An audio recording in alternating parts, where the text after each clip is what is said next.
பேசாம இருந்தாலும் மனசோட மனசாக பேசியதொரு காலம்,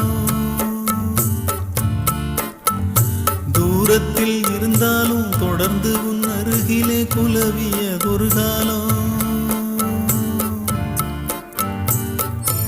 இன்று நானும் ஓரத்தில்,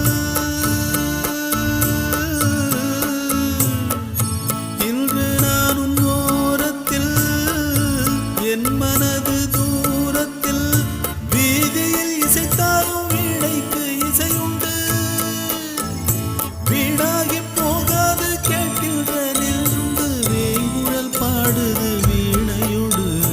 உன் குத்தம்மா என் குத்தம்மா, யார நானும் குத்தம் சொல்ல, இது உன் குத்தம்மா